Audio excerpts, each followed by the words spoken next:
그러면 감기나 비염이 자주 걸리는 게 만성 아토피로도 이어질 수 있다는 말씀이신 거예요? 감기나 비염은 신체가 좀 민감하게 반응하는 분들한테서 굉장히 잘 발생하는 특징이 있어요. 이게 감기 때문에 아토피가 발병한 게 아니라 의 민감한 면역계를 해결해줘야 되는 거기 때문에 그런 거군요.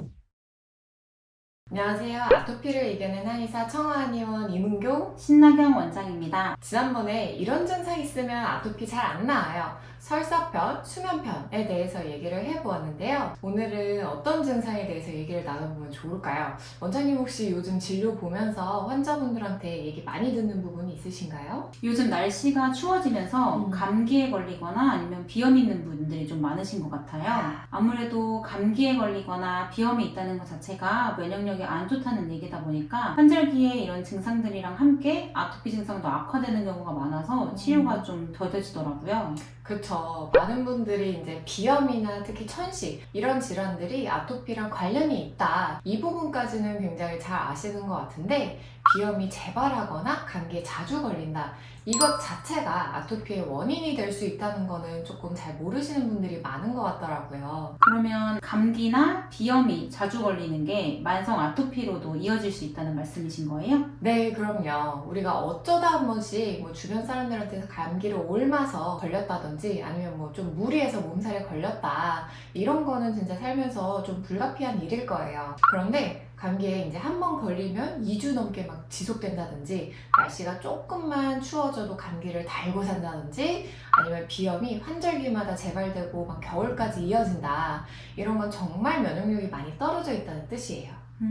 감기나 비염이 재발되는 게 면역력이 떨어져서 그렇다는 것까지는 지금 이해를 했는데 이게 만성 아토피와는 어떤 관련이 있는 건가요? 보통 이제 감기나 비염은 온도가 변하는 환절기 이때 재발하는 경우가 많잖아요. 이걸 잘 생각해보면 감기나 비염은 신체가 온도 변화에 좀 민감하게 반응하는 분들한테서 굉장히 잘 발생하는 특징이 있어요. 차라리 여름처럼 확 더워지거나 겨울처럼 확 추워지면 그나마 좀 덜한데 일교차가 큰 이런 환절기 같은 계절에는 몸이 잘 버텨내질 못하다 보니 감기에 잘 걸리거나 아니면 비염이 자주 재발을 하게 되는 거죠. 저도 감기 걸렸을 때를 생각해보면 한겨울에는 보통 주변 사람들한테 좀 많이 옮아서 걸렸던 것 같고 그런 게 아닌데도 감기에 걸리는 경우에는 더워서 땀이 흘렸는데 바람이 불어서 싹 식고 추워질 때 이럴 때 좀 많이 걸렸던 것 같네요. 맞아요. 그런 경우에 이제 바이러스까지 감염이 되면 정말 감기에 걸려버리는 거고 만약에 바이러스 감염은 없는데 몸에서 염증 반응만 일어난다 라고 하면 이제 알레르기, 비염 이런 증상이 생긴다고 보시면 돼요. 그래서 이제 알레르기 검사했는데 아무것도 안 나왔다는 분들 정말 많으시거든요. 이 온도 변화에 민감한 거 이거는 검사로 파악할 수 있는 부분이 아니고 물어봐서 알 수 있는 부분이기 때문이라고 생각을 하고 있어요, 저는. 감기나 비염에 자주 걸리는 게 이제 온도 변화에 민감해져서 면역력이 떨어진 문제라고 볼 수 있는 거네요. 그럼 감기나 비염 증상이 어느 정도여야 내 만성 아토피가 감기와 관련 있는지 알 수 있나요? 우선 감기를 예시로 들자면 앞서 말씀드린 것처럼 어쩌다가 한 번씩 감기에 걸린다, 뭐 1년에 한두 번 감기에 걸린다 이런 정도는 크게 문제가 되지 않아요.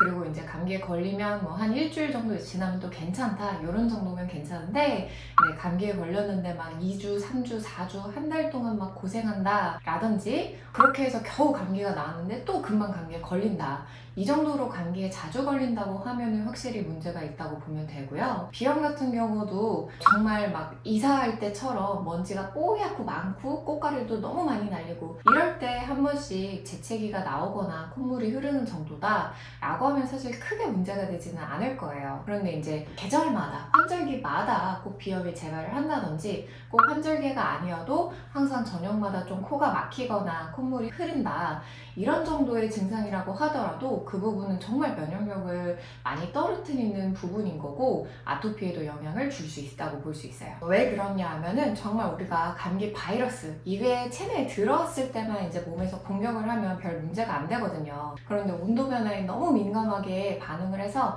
항상 면역계가 그 전쟁 상태, 대기 상태가 되면은 불필요한 염증 반응, 그러니까 알레르기 반응이 일어나게 되어 있어요. 그래서 이제 감기나 비염, 아토피 이렇게 같이 악화되는 경우들이 많은 거죠. 그러면 감기 기운이 있을 때 음. 강한 약을 먹어서 얼른 감기 기운을 잠재우면 좀 어떤가요? 아무래도 감기가 그 당시에 좀 나을 수는 있을 거예요. 근데 이제 앞서 말씀드린 것처럼 온도 변화에 굉장히 민감한 이 몸 상태가 원인이기 때문에 이 부분을 해결하지 않으면 아토피가 해결되지는 않을 거예요. 더군다나 이제 불필요하게 항생제를 좀 오래 드시거나 하면은 오히려 면역력이 더 떨어지는 경우도 있어요. 그럼 감기나 비염에 잘 안 걸리는 환경으로 만들어주는 거는 좀 도움이 될까요? 예를 들면 진먼지 진드기 청소를 열심히 한다던가 아니면 따뜻한 옷을 좀 껴입고 다니면 감기는 좀 덜 걸릴 것 같아서요. 그쵸. 그러면 이제 감기에 덜 걸리거나 비염이 덜해질 수는 있어요. 그런데 심한 아토피의 경우에는 면역력이 너무 떨어져 있다 보니까 이렇게 관리를 해도 아토피가 좋아지지는 않는 경우들이 정말 많더라고요. 그러니까 관리를 조금만 안 해도 금방 감기에 걸리거나 비염이 걸린다. 이 몸 상태를 개선시켜 줘야 되는 거거든요. 날씨가 좀 춥거나 하더라도 비염이 올라오지 않고 감기가 올라오지 않게 만들어 줘야 되는 거죠. 이게 감기 때문에 아토피가 발병한 게 아니라 온도 변화에 민감한 면역계를 해결해줘야 되는 거기 때문에 그런 거군요. 네, 맞아요. 아토피 이전부터 이제 감기가 좀 자주 걸리셨던 분들이나 비염이 자주 재발했다 하는 분들은 이 온도 변화에 민감한 몸 상태, 이 부분을 반드시 해결해 주셔야 아토피 또한 개선이 될 수 있기 때문에 이 부분과 관련해서 전문가에게 꼭 적절한 치료를 받으셨으면 좋겠어요. 오늘은 이렇게 아토피, 습진, 어떤 증상이 있으면 잘 안 낫는지, 그 중에서도 감기, 비염, 이 부분을 진행해 보았는데요. 오늘 내용이 도움이 될 만한 분이 주변에 계시다면 공유해 주시면 좋을 것 같습니다. 감사합니다.